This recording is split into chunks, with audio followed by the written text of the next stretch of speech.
Movie start होती है तो हमें एक लड़की को दिखाया जाता है जिसका नाम जेसिका होता है। जेसिका एक रोड ट्रिप पे जाने के लिए अपना जरूरत का सामान पैक कर रही होती है। दरअसल अभी कुछ ही टाइम पहले जेसिका के हस्बैंड की मौत हो चुकी है और जेसिका इसी सदमे से बचने के लिए बिल्कुल अकेले रोड ट्रिप पे जाने का फैसला करती है और वो अपना सामान पैक करके रोड ट्रिप पर निकल जाती है। सफर के दौरान जेसिका एक जंगल वाले रास्ते से होते हुए जा रही होती है, लेकिन तभी उसकी कार के सामने एक काली कलर की कार आ जाती है। वो कार बहुत ही स्लो चल रही थी। जेसिका उस कार को ओवरटेक करने की कोशिश करती है, लेकिन जब जब जेसिका उस कार को ओवरटेक करने की कोशिश करती है तो वो कार तेज हो जाती है। अब जेसिका को गुस्सा आ जाता है और वो इस कार से आगे जाने के लिए अपोजिट साइड आ जाती है, लेकिन तभी उस कार की स्पीड भी तेज हो जाती है और वो जेसिका की कार के बिल्कुल साथ साथ चलने लगती है। तभी जेसिका को सामने से एक ट्रक आता हुआ दिखाई देता है। ये देखकर जेसिका बहुत घबरा जाती है क्योंकि वो तो गलत साइड पर चल रही थी। वो ट्रक कार के करीब आने लगता है, लेकिन यहाँ पर जेसिका उस कार से आगे निकलकर अपनी साइड आ जाती है। अब जेसिका बहुत परेशान हो गई थी क्योंकि वो ब्लैक कार उसका पीछा कर रही थी, पर थोड़ी देर बाद वो कार अपना रास्ता चेंज कर लेती है।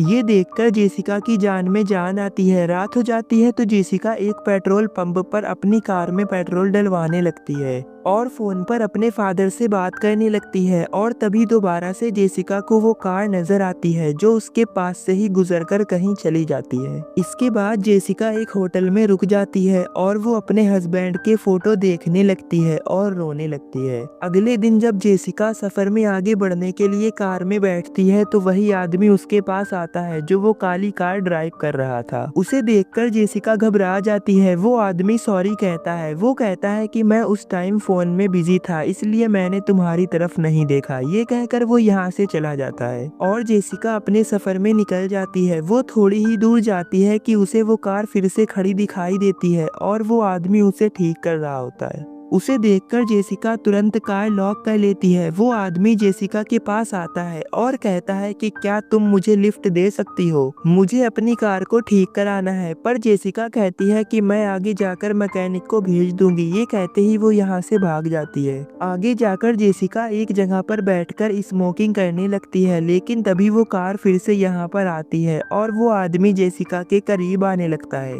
ये देखते ही जेसिका कार स्टार्ट करके यहाँ से भाग जाती है, लेकिन अब जेसिका बहुत ज्यादा डर गई थी क्योंकि वो कार उसका पीछा करने लगी थी। ये देखकर वो पुलिस को फोन लगाती है और सारी बात बताती है, लेकिन जब पुलिस उससे उसकी लोकेशन पूछती है तो वो बता ही नहीं पाती क्योंकि उसे पता ही नहीं था कि मैं इस टाइम कहाँ पर हूँ। लेकिन तभी वो कार आगे निकल जाती है तो वो देखती है कि ये वो कार नहीं है जो वो समझ रही है। पर थोड़ी ही आगे जाने के बाद अचानक से उसकी कार का टायर पंचर हो जाता है और कार एक जगह पर फंस जाती है। लेकिन ये क्या, इतने में वो ब्लैक कार वाला आदमी भी यहाँ आ जाता है। उसे देखकर जेसिका कार में बैठकर कार लॉक कर लेती है, पर इस बार वो आदमी कार का शीशा तोड़ देता है और जेसिका को एक इंजेक्शन लगाकर बेहोश कर देता है। अब जब जेसिका की आँख खुलती है तो वो खुद को एक बंद कमरे में पाती है। रात में वो आदमी भी अंदर आता है। उसे देखकर जेसिका रहम की भीख मांगने लगती है। वो कहती है कि तुम जितना चाहे पैसा ले लो, लेकिन मुझे छोड़ दो। तो वो आदमी कहता है कि तुम्हें क्या लगता है कि ये कहने वाली तुम पहली औरत हो। इसके बाद वो आदमी जेसिका को टॉर्चर करने लगता है, उसे मारने लगता है। अगली सुबह जब जेसिका उठती है तो वो गेट ओपन करने की कोशिश करने लगती है। तभी उसे दीवार में गड़ी एक कील दिखाई देती है। जैसे तैसे जेसिका उस कील को निकाल लेती है और उस कील के जरिए गेट खोलने में कामयाब हो जाती है। लेकिन जैसे ही वो रूम से बाहर आती है तो देखती है कि वो आदमी घर के अंदर आ रहा है। उसे देखते ही जेसिका घर के दूसरे रूम में चली जाती है। वो आदमी एक कुर्सी पर बैठकर अपनी वाइफ से फोन पे बात करने लगता है। यहाँ पर हमें पता चलता है कि ये आदमी अपनी वाइफ से बहुत प्यार करता है। अब जैसे ही वो आदमी उठकर जेसिका वाले रूम में जाता है तो तुरंत जेसिका घर से निकलकर भागने लगती है। इस आदमी का घर जंगल के बीच में था। वो आदमी जेसिका को रूम में ना पाकर जल्दी से घर के बाहर आ जाता है और जेसिका जेसिका को जंगल में भागते हुए देख लेता है।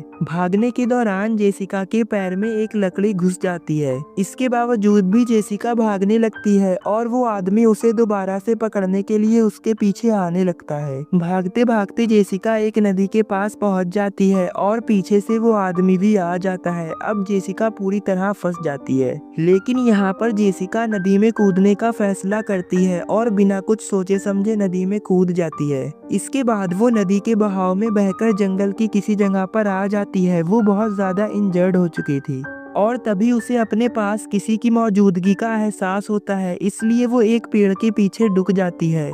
और जैसे ही एक आदमी उसके पास आता है तो वो उसे वही ब्लैक कार वाला आदमी समझकर उस पर एक डंडे से वार कर देती है। अब वो देखती है कि ये तो एक बूढ़ा आदमी है। उसे देखते ही वो उसके आगे गिड़गिड़ाने लगती है और कहती है कि मुझे बचा लो, मेरे पीछे एक आदमी पड़ा है जो मुझे मारना चाहता है। वो उस बूढ़े आदमी से उसका मोबाइल मांगती है, लेकिन जो डंडा जेसिका ने बूढ़े आदमी को मारा था वो उसके फोन पर लग गया था और फोन टूट गया। इसके बाद वो बूढ़ा आदमी जेसिका को अपनी कार में बैठाकर शहर ले जाने लगता है, लेकिन तभी जेसिका को जंगल का रास्ता बंद दिखाई देता है क्योंकि रास्ते में एक पेड़ टूटकर गिर गया था। ये देखकर जेसिका बहुत डर जाती है और उस पेड़ को हटाने की कोशिश करने लगती है, लेकिन वो पेड़ बहुत ही बड़ा था इसलिए वो उससे हिल भी नहीं रहा था। और तभी यहाँ पर वही आदमी आ जाता है। उसे देखकर जेसिका बूढ़े आदमी से कहती है कि यही वो इंसान है जो मेरे पीछे पड़ा है और मुझे मारना चाहता है। तभी वो आदमी उस ओल्ड मैन से कहता है कि ये लड़की मेरी बहन है और ये दिमाग से पागल है, इसलिए ये कुछ भी बकती रहती है।